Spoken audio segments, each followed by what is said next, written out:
बात करेंगे कि आज की स्थिति में अब बिहार में क्या स्थिति बनी हुई है, क्योंकि महागठबंधन का सीटों का बंटवारा क्या हुआ है उसकी जानकारी अभी तक किसी को नहीं है। वीआईपी को कितनी सीटें मिली है इसकी जानकारी अभी तक किसी को नहीं है। वहीं दूसरी तरफ अमित शाह नीतीश कुमार को जाकर मिलते हैं और कल उनका बयान होता है कि चुनाव के बाद सभी पार्टियां साथ में बैठकर तय करेगी कि मुख्यमंत्री कौन होगा।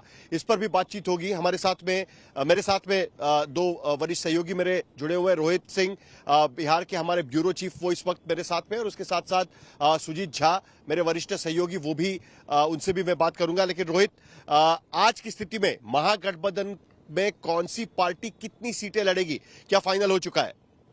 देखिए साहिल, यही सबसे बड़ी कहें तो कंफ्यूजन है, क्योंकि पहले चरण के मतदान के लिए जो नॉमिनेशन की पूरी प्रक्रिया थी वो समाप्त हो चुकी है, लेकिन अभी तक कोई आधिकारिक कोई लिस्ट अभी तक नहीं आया है। एक महागठबंधन का लिस्ट होना चाहिए था कि कौन कितने उम्मीदवार किसके कहां से लड़ रहे हैं, कौन सीट किसके खाते में गई है, या फिर सीट डिस्ट्रीब्यूशन किसका किसका है, कैंडिडेट कौन कौन है। इसको लेकर एक आधिकारिक लिस्ट आनी चाहिए थी, वो नहीं आई है। और सभी दलों ने अलग अलग अपना अपना लिस्ट जो है वो जारी किया है, चाहे वो आरजेडी हो, कांग्रेस हो, वीआईपी हो, या फिर आप कहें तो लेफ्ट वाले हो। क्या सूची हम कह सकते हैं आज की स्थिति में कि कौन कितनी सीटों पर लड़ रहा है, उसका कोई फाइनल एक आंकड़ा आप गैदर कर पाए कि जितने नाम घोषित किए उन्होंने अलग अलग, उसके आधार पर? देखिए साहिल, एक दो चीज ये भी इम्पोर्टेंट है कि बहुत जगह पर जो है आरजेडी ने भी उम्मीदवार खड़ा कर दिया है और कांग्रेस ने भी उम्मीदवार खड़ा कर दिया है। यानी आप देख लीजिए, इसको कहने को तो आप कहेंगे कि ये फ्रेंडली फाइट हो रही है, लेकिन ये फ्रेंडली फाइट से ज्यादा जो मुझे लगता है कि किस तरीके से मुश्किल आई है। कौन सी सीटें ऐसी की जहां पर इस तरीके से? देखिए, वैशाली का जो बताया जा रहा है, वैशाली सीट ऐसी है, लालगंज सीट ऐसी है जहां पर आरजेडी और कांग्रेस दोनों उम्मीदवारों ने जो है वो अपना अपना नामांकन किया है। तो इसको कह सकते हैं ये कंफ्यूजन की स्थिति हो गई है और किस तरीके की मुश्किलों का सामना करना पड़ा है महागठबंधन को अपने अपने उम्मीदवार फाइनल करने के लिए, सीट फाइनल करने के लिए, ये इससे बिल्कुल स्पष्ट होता है साहिल। लेकिन एक बात सुजय जी, ये बात भी साफ हम देख सकते हैं कि महागठबंधन में आखिर तक ये बातचीत चलती रही। और अब वीआईपी फैक्टर का क्या होगा, क्योंकि वीआईपी पिछली बार तो रूट कर चले गए थे। आज की स्थिति में कल भी हम देख रहे थे कि वीआईपी कह रहे थे 4 बजे वो स्थिति अपनी फाइनल करेंगे, पहले बोल रहे थे 12 बजे वो अपनी स्थिति फाइनल करेंगे, फिर राहुल गांधी का मैसेज गया, रुक गए। आज की स्थिति वीआईपी की क्या है, क्या कह रहे हैं मुकेश सहनी? क्या महागठबंधन के वो साथ में है? 18 सीटें मिल रही है, कितनी मिल रही है, कुछ फाइनल हो पाया है उसका? देखिए, मुकेश सहनी का जहाँ तक सवाल है, पिछली बार तो वो प्रेस कॉन्फ्रेंस से उठकर चले गए, लेकिन इस बार प्रेस कॉन्फ्रेंस का मौका ही नहीं मिला। और आप समझिए कि अंत तक ये पता नहीं था मुकेश सहनी को और मुकेश सहनी की पार्टी को कि वो किस सीट से चुनाव लड़ने जा रहे हैं। क्योंकि देखिए, आरजेडी के पास अपने भी कुछ सीट हैं, कांग्रेस के पास भी अपने कुछ सीट है जिस पर वो पहले से ही सिंबल उन्होंने दे दिया है। लेकिन मुकेश सहनी का कोई मतलब चिन्हित इस तरह का विधानसभा था ही नहीं जिस पर वो अपना सिंबल देते किसी उम्मीदवार को कि जाकर पर्चे भरो।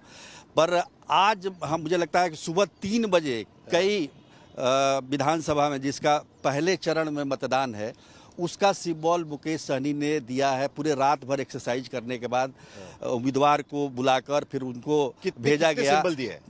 देखिए, वैसे तो संख्या बताई जा रही है कि 15 सीटें उनको मिली है। हालांकि जो कई मीडिया में, सोशल मीडिया में, अखबारों में जो भी लिस्ट जो उनका आ रहा है, कई बार उसमें बदलाव हो गया। नौतन जैसे है, नौतन जो विधानसभा क्षेत्र है, उस पहले पता चला कि मुकेश सहनी को दिया गया है, बाद में पता चला कि नहीं, उस पर तो ऑलरेडी कांग्रेस ने खड़ा कर दिया है अपना उम्मीदवार। इसी प्रकार से आप देखिए कि जहां से गौरा बलराम से, जहां से मुकेश सहनी चुनाव लड़ना चाहते थे, दरभंगा का उनका जो अपना गृह क्षेत्र है और वहां से वो चुनाव लड़ना चाहते थे, वहां पर आरजेडी ने पहले ही एक उम्मीदवार को सिंबल दे दिया था। अंत में समझा बुझा के उस उम्मीदवार से सिंबल वापस लिया गया।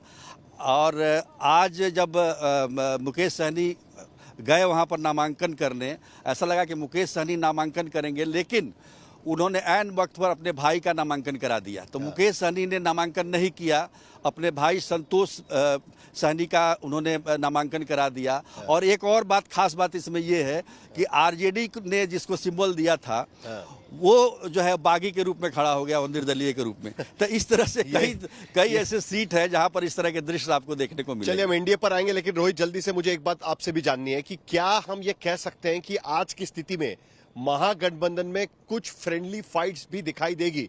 हो सकता है कि जब तक नामांकन वापस लेने की तारीख है तब तक कुछ फाइनल फॉर्मूला बन जाए, लेकिन राजनीति में एक बार पर्चा भर दिया तो भर दिया, वापस तीर छूट गया तो छूट गया, वापस लेने के लिए कोई तैयार नहीं होता है। ये स्थिति की बड़ी दिक्कत हो जाएगी आज की स्थिति में।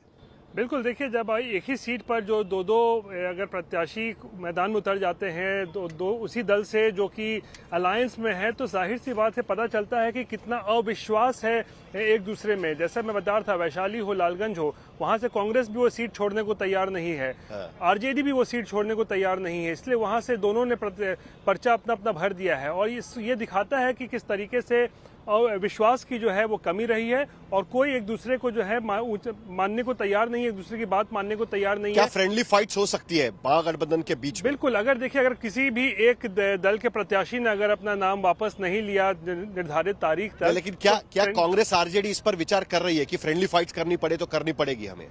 देखिए ये तो अब देखने वाली बात है, 2-3 दिन और का वक्त बचा हुआ है नाम वापस लेने का, क्योंकि अभी तक जो देखने से लग रहा है कि कोई मानने को तैयार नहीं है। तो ऐसे में दोनों ने नामांकन तो कर दिया है। अब ये अगले 2-3 दिनों का वक्त है, अगर ये लोग आपस में मान मनौवल कर ले या फिर एक एग्रीमेंट पे आ जाएं कि चलिए भाई मैं वापस ले लेता हूं या आप वापस ले लीजिए, तो ही वहां से एक प्रत्याशी खड़ा होगा, नहीं तो फ्रेंडली फाइट तो होना बिल्कुल तय माना जा रहा है। महागठबंधन के भीतर फ्रेंडली फाइट की, हाँ जी जल्दी से एक उदाहरण है जाले का। जाले में आरजेडी ने अपना एक उम्मीदवार रखा हुआ था, लेकिन कांग्रेस ने वहाँ उम्मीदवार उतार दिया था।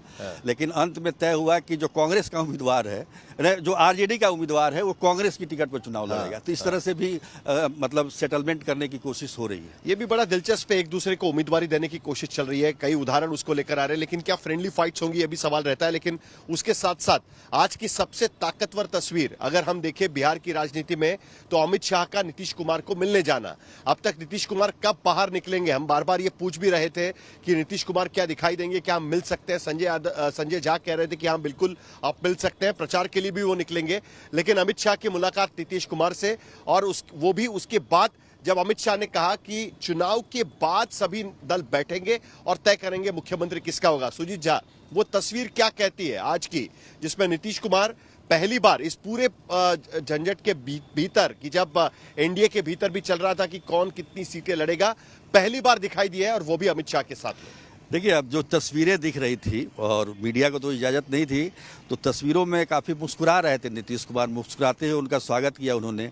अंदर बैठे उसमें विनोद तावड़े भी थे, सम्राट चौधरी भी थे, प्रदेश अध्यक्ष जो बीजेपी के हैं वो भी थे। तो तमाम लोगों ने बैठ के करीब 20 मिनट तक बातचीत की। ऐसा जैसा कि बताया जा रहा है कि भाई बाद में तय होगा, चुनाव के बाद मुख्यमंत्री कौन बनेगा, क्योंकि सभी पार्टियां एलाइज जो हैं मिल के वो तय करेंगी।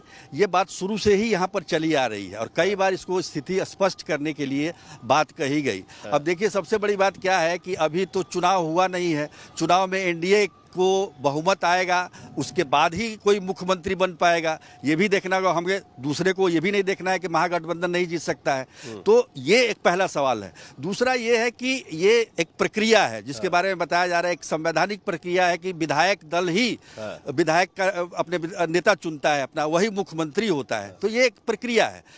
पहले से बोल देना, इसमें ये कहा जाता है कि महाराष्ट्र, आप बेहतर बता सकते हैं, महाराष्ट्र में जो उदाहरण है उसको बार बार यहाँ पर उद्धृत किया जाता है कि एकनाथ शिंदे के साथ जो हुआ। लेकिन एकनाथ शिंदे में और नीतीश कुमार में अंतर है और बहुत अंतर है। उसमें एक तो नीतीश कुमार जो उनका जो राजनीति नहीं है, इसमें तो कोई दो राय नहीं है कि एकनाथ शिंदे और नीतीश कुमार में अंतर है। नीतीश कुमार पिछले 20 साल से बिहार के मुख्यमंत्री बने हुए, और वो भले महागठबंधन की सरकार हो या बीजेपी के साथ में सरकार हो, दोनों ही को नीतीश कुमार की जरूरत पड़ती है। लेकिन रोहित, इसमें एक बड़ी इंटरेस्टिंग बात यह है कि 2020 में बड़ी दृढ़ता से कहा गया था कि नीतीश कुमार ही मुख्यमंत्री बनेंगे। ये जो चेंज ऑफ स्टेटमेंट हम देख रहे हैं, थोड़ा सा एंगल चेंज करने की बात की जा रही है। वो सिविक्स सिखाया जा रहा है कि देखिए इस तरीके से नेता चुना जाता है, विधायक दल की बैठक होती है और फिर चुना जाता है। ये बदलाव नजर नहीं आ रहा है, और ये अगर है तो क्यों है? साहिल, देखिए बड़ी सिंपल सी बात है, बिल्कुल डायरेक्ट सवाल था, क्या नीतीश कुमार को मुख्यमंत्री बनाएगी बीजेपी? अमित शाह चाहते तो उसका सीधा जवाब दे सकते थे कि हाँ बनाया जाएगा, लेकिन नहीं, उन्होंने सीधा जवाब नहीं दिया। थोड़ा घुमा के जवाब दिया, नियम समझाने लगे कि क्या नियम होती है, प्रक्रिया क्या होती है। तो इसी प्रक्रिया और नियम समझाने के चक्कर में बिहार की राजनीति जो है आज सुबह से गरमाई हुई है। और मुझे लगता है आज जब अमित शाह नीतीश कुमार से मिलने गए थे तो ये कहीं ना कहीं एक डैमेज कंट्रोल भी जो है के रूप में इसको देखा जा रहा है कि कहीं जो कंफ्यूजन की जो उन्होंने पैदा कर दिया था उसका कोई नुकसान न हो जाए चुनावों में। तो इसको लेकर भी देखा जा रहा है कि आज वो सारण निकलने से पहले 20 मिनट के लिए नीतीश कुमार से मिलते हैं। वो तस्वीरें सामने आती हैं। हालांकि वो सारण जाने के बाद भी अपनी वही बात को दोहराते हैं। वहां भी उन्होंने सिर्फ यही कहा कि नीतीश कुमार के नेतृत्व में चुनाव लड़ा जाएगा और मुख्यमंत्री बनाया जाएगा कि नहीं, इस पर वो चुप रहे। तो जाहिर सी बात है बीजेपी इस बार जो है थोड़ा सा फूंक फूंक के कदम रख रही है और उससे मजबूती के साथ जो एक कहना चाहिए कि नीतीश कुमार ही मुख्यमंत्री बनेंगे, उससे बच रही है। क्यों? इसके पीछे वजह हो सकती है शायद नीतीश कुमार की गिरती सेहत का जो बातें आती रहती हैं, वो स्वस्थ है या नहीं है, ये तमाम चीजों को लेकर जो अटकलें लगाई जाती हैं, इसको देखकर लगता है कि बीजेपी जो है जरा खुल के नीतीश कुमार के सामने पीछे जो है वो खड़ी नजर नहीं आ रही है, बचते बचाते हुए। तो यही बड़ी इंटरेस्टिंग बात है कि आज की स्थिति में बिहार के भीतर राजनीति किस तरफ जाएगी, उसके रास्ते अभी भी खुले हुए हैं। महागठबंधन की सीटें कौन कितनी लड़ रहा है, कई जगह पर फ्रेंडली फाइट्स भी हो सकती है, यह भी स्थिति उभर रही है। दूसरी तरफ चुनाव के बाद अगर एनडीए की सरकार आती है तो क्या नीतीश कुमार एक बार फिर मुख्यमंत्री बनेंगे, उस बात को लेकर भी अभी तक क्लैरिटी हम नहीं दे पा रहे हैं या कोई भी नहीं दे पा रहा है।